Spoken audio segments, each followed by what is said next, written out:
first question is, how did the meditation go? Well, it was actually a meditation for me. So I was having a meditation facilitated for me just to be calm and to be tapped into myself. And it was good. Thank you for asking. Yeah, it brought me into my body, into my emotions, into my reality.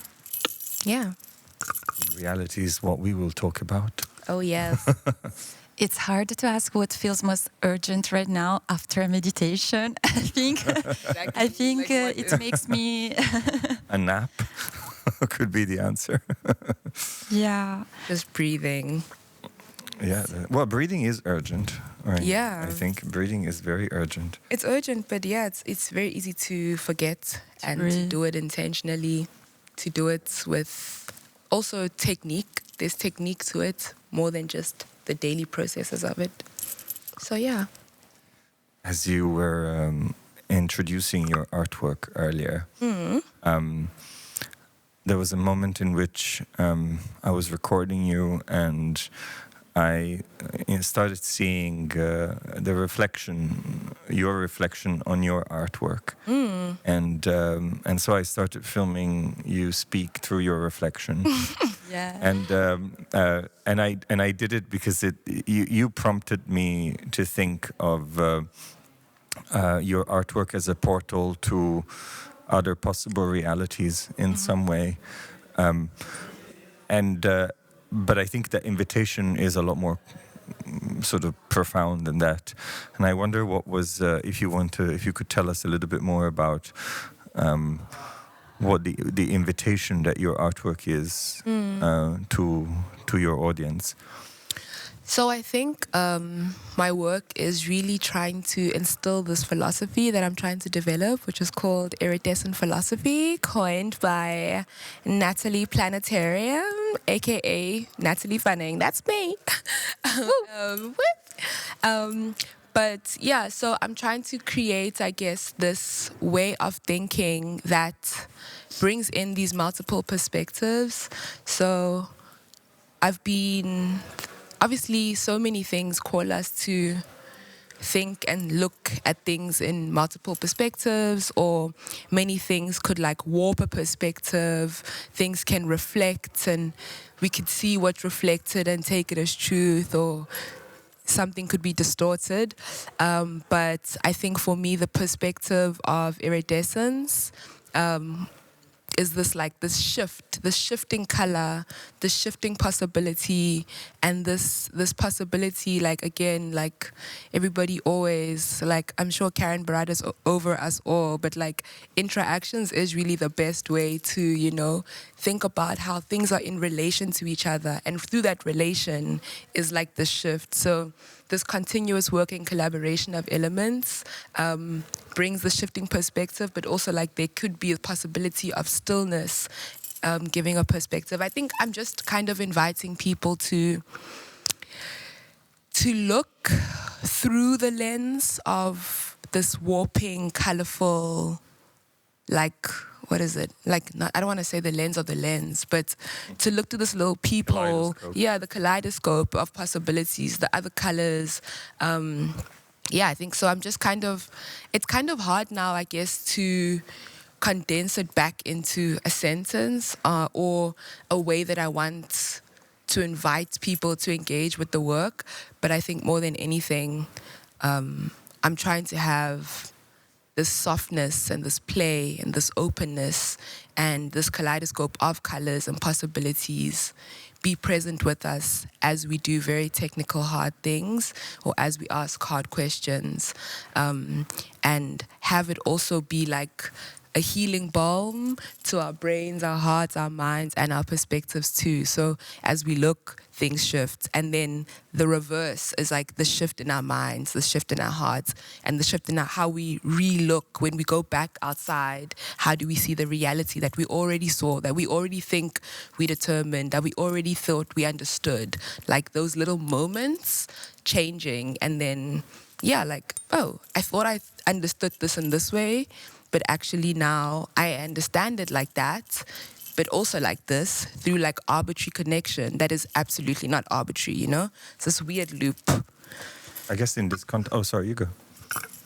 No, you go, and then I keep it for I just want to keep this going for a few more minutes, because I guess in this context we could call this quantum thinking, but in some way I have a feeling that your approach kind of predates the now popularized notion of quantum thinking, and I'm sort of I wanted to kind of ask you also this idea of multiple realities and multiple possibilities, the iridescent thinking, the roots of this notion before it gets somewhat sort of interpreted as sort of a possible interpretation. Before it gets thought of as a possible interpretation of quantum thinking, it somehow, in my view, it kind of predates that idea as we interpret it today. What are the sort of roots of that thinking? Yeah, that's a really good question, and so I'm going to answer it probably like I'm probably going to answer everything stream of consciousness, messy. But messy and soft. And coming from where they come, I just give them. But so yes, I do think that this way of thinking is like, when I started, I was always thinking, like, when I was listening to people speak about quantum and defining terms, I always wonder, like, what would my granny call this thing? What would my granny's mother call this thing? What would my grandfather see as this thing? What was, when my family lineage many years ago discovered a moment that was like hard to articulate, what was the language? And so this was one of the prompts that I was like, what is the language pre the current articulation? That was a big part for me, because I was always wondering, just because we've defined it and given it a term does not mean that that's only what it is. So, and then it obviously broadens out into too much that is possibly not quantum, which is why we have to contain things in terms, right? But there's still something special in, giving respect to what was before that containment. Also, obviously, Western containment, Western language, all these formats, which obviously like have helped in many ways of like locking in and progressing. But I find it very important for me that all the knowledge I get always kind of takes me back somehow, where I'm like, there's so much knowledge and now I kind of want to feel it or understand it in another way that is not words. So the first time when I started my residency last year with Studio Quantum, I made a video, and the video was prompting and asking what would happen if there was a deity, an African deity, who was always engaging in the realm of quantum? And would she be churning out mathematical equations, or would she be creating sounds? It also leads me to Paulina Leveros, who wrote on quantum listening and created these meditations also. And that was this listening to the listening to the, And so I realized that, there's also ways and realms in which the quantum thinking and formats and metaphors and applications could be dissected and looked at in a embodied way. And for me, it's very important that there's a huge level of embodiment with something like this, because I don't think there should be a separation, too much of a separation of like us and our reality in our universe and the mechanisms of it. So I think, it's still something I'm investigating. Like, I don't have an answer, but it's something I'm constantly also asking, you know, if it isn't quantum, what is it? If it's not observing in this way, what was another way? How was this brought back to a general understanding? I know that a lot of these things always moved into like this realm of like the esoteric or the realm of magic, and then I think about indigenous technology systems, and I just it really always leads me to like this inquisitive rabbit hole where it just makes me ask more questions. It doesn't make me sit there and say like, okay, cool, this is the route I'm going. But again, like, here's more perspectives, and I think that there's value in those perspectives, and I think that there's value in, you know, what past lineages like found out.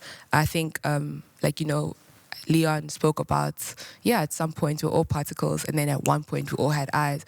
And so like that also, like that collective coming together and that understanding that we move from one thing to the next thing, that the in-between of why we move to the next thing is something I'm like interested in. Like, that feels visceral and not necessarily like logical, and that moves. So I'm interested in, that visceral connection, that visceral articulation, that ability also to try contain that in words, in format, but then also when it's not contained, what is it? You know, it's not just in the lab, like where is it also moving? Can it move in me? No, maybe yes. Could it move in something else? No, maybe yes. Could a pigeon possibly, you know how they say, like there could be some way to imagine a quantum system, maybe like in the way that pigeons move and navigate and their magnetism and their sense of the earth, but they also have like, you know, there's all these things I'm just like, what is happening? What are you signaling? And this inquisitiveness, like for me, just makes life a soft game that I can participate in with like autonomy, and also gratitude that there's like explanations and formats and people also researching and getting that development, but also, living that development. I'm trying to live it, trying to share it, and trying to soften it again. Like the perspectives don't have to be clear, but they just have to, like you said, either give a little shadow, an inkling to something more. And I'm trying to, make more of those little inkling marks and points. No, I'm fascinated. I love everything that is nonverbal and visceral and embodied. And so I wanted to ask you maybe, since you said when we look, things shift, was there a moment where you felt that you stepped into another perspective, a bit like the iridescence, other colors, other kaleidoscopes? It doesn't have to be a verbal moment, like something intellectual. It could be like also so sensory. many, but so many.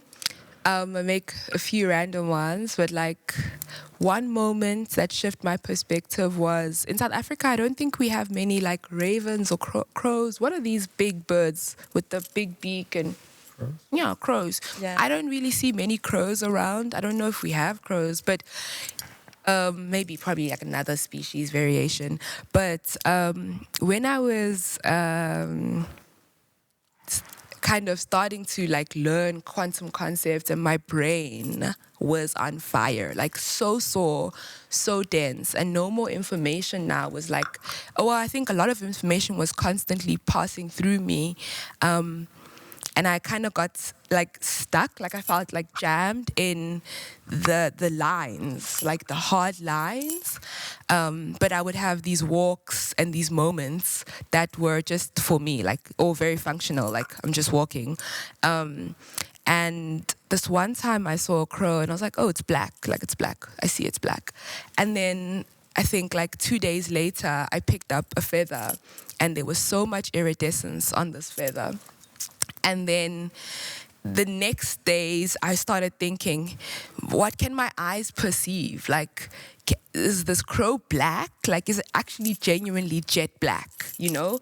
Or is it actually an insanely like psychedelic, stunning bird that I just don't have access to experience right now in this moment as that.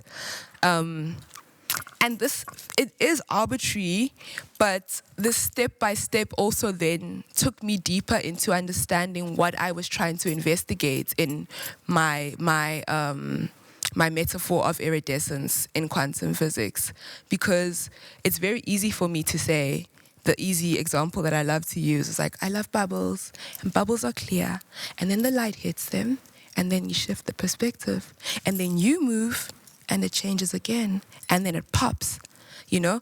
And so it's like, it could contain that state, but then it can't. And you're not really sure when. But you know, it's not a great example. I'm trying to make these metaphors.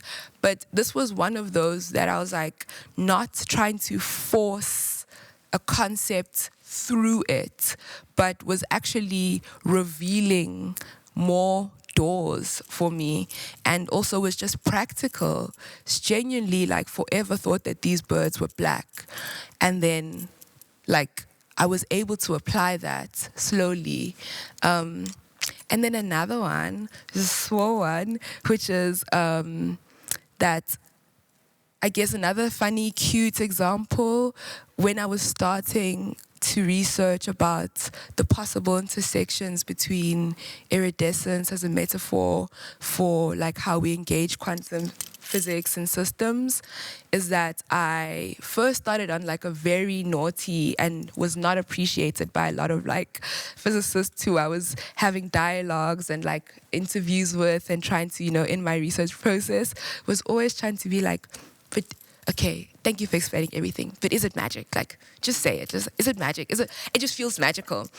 And then I was like, really was just like for maybe a week hell-bent on connecting this, and they were obviously making me very aware of like the dangers of trying to connect the quantum world with the esoteric world and all of that. And this one day I was like feeling really tired again, like a super dense brain day, and walked into this esoteric shop to go try find a crystal, bismuth crystal, which also was a great metaphor for me because number one, it's like a very structural object in the way that like mathematically it's a structural object that keeps building itself in this way, but also it is iridescent. And so I thought it was like a great object in terms of material to work with because the information was too dense. But then I found meeting the universe halfway. And it's just funny because I was like, this is such a esoteric title. And like, but it's, you know, Karen Barat speaking about quantum physics in this way. And so I think it's like, it's these cute moments in life where just everyday things bring you back to theory and bring you back to concept and like bring you back to ownership of, again, like I said, like caring about having ownership of the ways that our universe exists and works. And so, yeah, I think these small examples are part of many examples that like magically start to follow you more and more. It just feels like, I guess, like planned serendipity. But yeah, these things reflect back into the technical ways that I started applying and creating the work, and also the technical questions that I started like having aha moments and started actually being like in better like back and forth dialogue with physicists and being like, but I understand it as this because of my everyday experience, and I want to take it back to this. And then I started building a really strong dialogue of understanding the terms. So I think, yeah, these small examples that feed back in were really like instrumental also to like the investigation. But sometimes you also think you're not in the investigation anymore because you're tired and walking.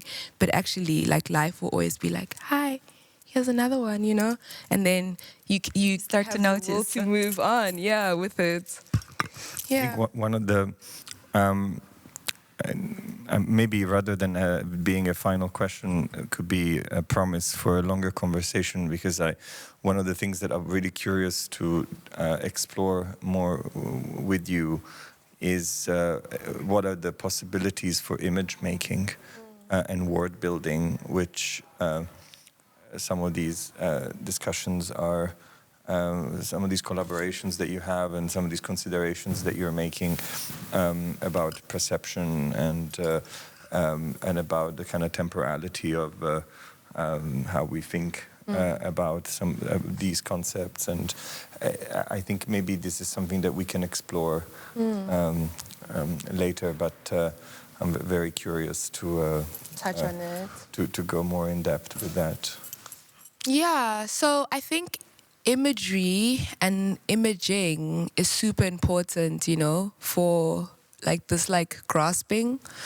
And so like with this iridescent philosophy quantifying system, which is just a cute word, and the title of the artwork. You are a philosopher. I am. You are. But I was thinking like I really wanted to make a device where I could see the patterns of interference in a, again, everyday perspective. So usually, you know, when you see iridescence like very clearly in a moment, you need the light and you need these moments and these angles, but you don't actually understand like the granular perspective shift. And so when I started imaging and using digital like generation to make these images, I was really grateful to the fact that like the pixel could allow me to isolate and show like step by step, like maybe in the same way that an oil spill works. So like how the oil and the water moves is very seamless. But if I zoomed in and tried to pixelate that, then I could see the clear, the white, the spectrum of colors and realize it's like it's a dot of yellow, it's a dot of green, and that makes the whole scope. And so I think that's how I got really interested in making these little devices that kind of zoom into that shifting of the colors and actually allow you to visualize what is working together to make that like iridescent flow, because iridescence is actually quite seamless and it's shifting, moving all the time. But like, yeah, I think even when you look at a bird feather, it's so seamless, but actually it's tiny little elements, you know, or shell in or pearl. It's like actually hexagon, like small hexagons working together. And so I think when you zoom in, you're able to see a lot more clear, and then you zoom out and you're able to appreciate the beauty of it. And so yeah, this imaging has been like a way that I was able to play, like kind of deepening that articulation and also setting those articulations out in the world like a lot more the way nature does. So just also feeding that back in to the digital system and speaking on nature and how these two things work together. And that's definitely the topic of our next conversation. Yes. Thank you so much, Natalie. All the knowledge we get takes us back, so we have to go back. Let's go back. Let's go back together. Forward. Let's go back to go forward. I agree. Thank you so much. Thank you so much, Natalie. Thank you for joining us. Thank you, Natalie.